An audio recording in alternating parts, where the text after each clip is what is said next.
വീഡിയോയിൽ പറയുന്നത് ഇന്ത്യയിലെ ഏതെങ്കിലും സംസ്ഥാനം ഭരിക്കുന്ന പാർട്ടിയെക്കുറിച്ചാണ് എന്ന ധാരണ മറ്റും ആ രാഷ്ട്രീയ പാർട്ടിയെ അവഹേളിക്കാൻ ഉദ്ദേശിച്ച് ചെയ്യുന്ന വീഡിയോ അല്ല. നിലവിൽ ഇത് ഇന്ത്യയിലെ എല്ലാ സംസ്ഥാന തെരഞ്ഞെടുപ്പുകളിലും കണ്ടുവരുന്ന ഒരു സംഭവമാണ്. അതായത് 50% പോളിംഗ്, 55% പോളിംഗ്, 65% പോളിംഗ്, 70% പോളിംഗ് എന്നൊക്കെ. അതായത് ചില സ്ഥലങ്ങളിൽ പകുതി പേര് പോലും വോട്ട് ചെയ്യുന്നില്ല. 80% പോളിംഗ് എന്ന് പറയുന്നത് അപൂർവമായേ കേൾക്കാറുള്ളൂ. 70% പോളിംഗ് എന്നൊക്കെ പറയുമ്പോൾ 30% പേര് ഈ തെരഞ്ഞെടുപ്പ് പ്രക്രിയ അല്ലെങ്കിൽ ഈ ഭരണ സംവിധാനം ഇഷ്ടപ്പെടുന്നില്ല.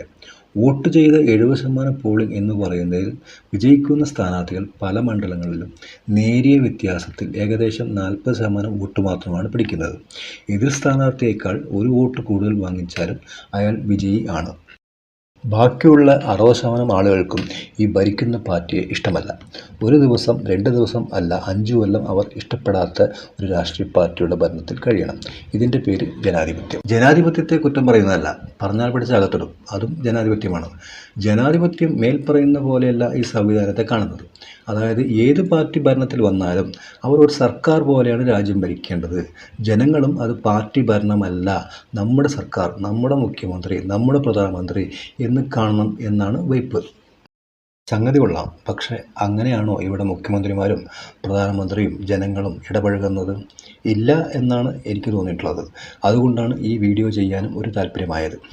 ഇല്ല എന്നത് എൻ്റെ തെറ്റിദ്ധാരണയാവാം. അങ്ങനെ ആരെങ്കിലും ബോധ്യപ്പെടുത്തിയാൽ വീഡിയോ പിൻവലിക്കാനും തയ്യാറാണ്. ഒരു വീട്ടിൽ അച്ഛൻ, അമ്മ, 10 കുട്ടികൾ. അച്ഛൻ മരിച്ചു, അമ്മ വേറെ കെട്ടി. പുതിയ അച്ഛന് ഈ കുട്ടികളെ ഇഷ്ടപ്പെടാൻ വഴിയില്ല. ഈ കുട്ടികൾക്കും പുതിയ അച്ഛനെ ഇഷ്ടപ്പെടാൻ വഴിയില്ല. കുറച്ച് ദിവസം കഴിയണം, ചിലപ്പോൾ വർഷങ്ങളെടുത്തേക്കാം. ഒരു പക്ഷേ അയാളെ ഇല്ലാതാക്കാൻ ശ്രമം ഉണ്ടായേക്കാം. അയാളും മരിച്ചു, അല്ലെങ്കിൽ നാട് വിട്ടുപോയി. അമ്മയ്ക്ക് മറ്റൊരു കല്യാണത്തിൽ താല്പര്യം ഉണ്ടായിട്ടല്ല, കുട്ടികൾക്ക് ഒരു അച്ഛനെ വേണ്ടേ. അങ്ങനെ അമ്മ വീണ്ടും കെട്ടി. കുട്ടികളുടെ ചിന്തയിലും അച്ഛൻ്റെ ചിന്തയിലും നേരിയ മാറ്റങ്ങൾ വന്നാലും വലിയ അടുപ്പം ഇല്ല. പുതിയ അച്ഛൻ വന്നപ്പോൾ പുതിയ കുട്ടികളായി. അമ്മയ്ക്ക് എല്ലാ കുട്ടികളും ഒന്നുപോലെ, പക്ഷേ അച്ഛന് കൂടുതൽ ഇഷ്ടം അയാളുടെ കുട്ടികളോട് മാത്രമായി. കാലങ്ങൾ പോകുന്നു, പഴയ അച്ഛൻ പോകുന്നു, പുതിയ അച്ഛൻ വരുന്നു, കുട്ടികളുടെ എണ്ണം കൂടുന്നു, പുതിയ അച്ഛൻ വരുന്നു. അയാളുടെ കുട്ടികളെ മാത്രം ലാളിക്കുന്ന അയാൾ പഴയ കുട്ടികളുടെ അച്ഛനെ കുറ്റം പറയുന്നു. ഇത് കുട്ടികളിൽ ഭിന്നിപ്പുണ്ടാക്കുന്നു, തമ്മിൽ തല്ലുന്നു. അമ്മ അവരെ പിടിച്ചു മാറ്റുന്നു. തല്ലുകൂടണ്ട, അങ്ങനെയല്ല കാര്യങ്ങൾ എന്ന് വാദിക്കുന്നു. അമ്മയുടെ സ്വഭാവശുദ്ധി പോലും ചോദ്യം ചെയ്യപ്പെടുന്നു. അമ്മ പറയുന്നതെല്ലാം കെട്ടുകഥകളാണ് എന്ന് പിന്നീട് വന്ന പുതിയ കുട്ടികളും പുതിയ അച്ഛനും പറഞ്ഞു തുടങ്ങി. ഇത് കഥയാണ്. മഹാഭാരതം, ബൈബിള്, രാമായണം, ഖുർആൻ എന്ന ഈ ലോകത്തിൻ്റെ ഏത് ചരിത്ര പുസ്തകത്തിലും ഇതിനോട് സാദൃശ്യമുള്ള കഥ എവിടെയെങ്കിലും കാണും. പക്ഷേ ലോകത്തിൻ്റെ ഒരു ഭരണഘടനയിലും ഈ കഥയില്ല. ഭരണഘടന ഒരു കഥാപുസ്തകമല്ല. ലോകത്തിൻ്റെ ഒരു ഭരണഘടനയും ഭൂരിഭാഗം ജനങ്ങളുടെ അഭിപ്രായത്തെ കണക്കിലെടുക്കുന്നില്ല. ഇലക്ഷൻ പ്രഖ്യാപിക്കുക, ഇലക്ഷൻ നടത്തുക, വിജയിച്ചവരെ അധികാരത്തിൽ കയറ്റുക, കഴിഞ്ഞു. എല്ലാവരോടും തിരഞ്ഞെടുപ്പ് പങ്കെടുക്കാൻ അഭ്യർത്ഥിക്കുക, കഴിഞ്ഞു. പക്ഷേ ഇത്ര ശതമാനമല്ലേ വോട്ടുള്ളൂ, എന്തുകൊണ്ട് 30% ആളുകൾ അല്ലെങ്കിൽ 20% ആളുകൾ വോട്ട് ചെയ്യുന്നില്ല എന്ന് അന്വേഷണം ഇല്ല. ഒരു മുതലാളി അന്വേഷിക്കില്ലേ നമ്മുടെ കസ്റ്റമർ എന്തുകൊണ്ട് 20% ആളുകൾ കടയിലേക്ക് വരുന്നില്ല എന്ന്? ഇവിടെ അതൊന്നും തെരഞ്ഞെടുപ്പ് കമ്മീഷൻ ഇല്ല.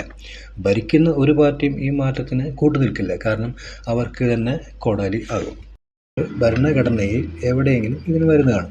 കാരണം കോപ്പിയടിയാണെങ്കിലും ഒരുപാട് ബുദ്ധിജീവികൾ കൂടി എഴുതിയല്ലേ. അങ്ങനെ ഇല്ലെങ്കിൽ അത് ഭരണഘടനയുടെ വലിയ ഒരു പോരായ്മയാണ്. ഇലക്ഷൻ ബൂത്തിൽ വോട്ടിംഗ് യന്ത്രത്തിൽ എന്തുകൊണ്ട് ഞങ്ങൾ വോട്ട് ചെയ്യുന്നില്ല എന്ന് രേഖപ്പെടുത്താനുള്ള ഓപ്ഷൻ വേണം. അങ്ങനെ എല്ലാവരെയും വോട്ട് ചെയ്യിപ്പിക്കണം. ചെയ്തെങ്കിൽ പിഴ എന്ന രീതി വരണം. അല്ലെങ്കിൽ ഇലക്ഷന് മുമ്പ് ഒരു ഓൺലൈൻ തിരഞ്ഞെടുപ്പ് നടത്തണം. ഏതെങ്കിലും രാഷ്ട്രീയ പാർട്ടി 75% ജനങ്ങളുടെ ഇഷ്ടം ബോധ്യപ്പെട്ടാൽ, കണ്ടെത്തിയാൽ ഒരാഴ്ചക്കുള്ളിൽ തിരഞ്ഞെടുപ്പ് നടത്തുക.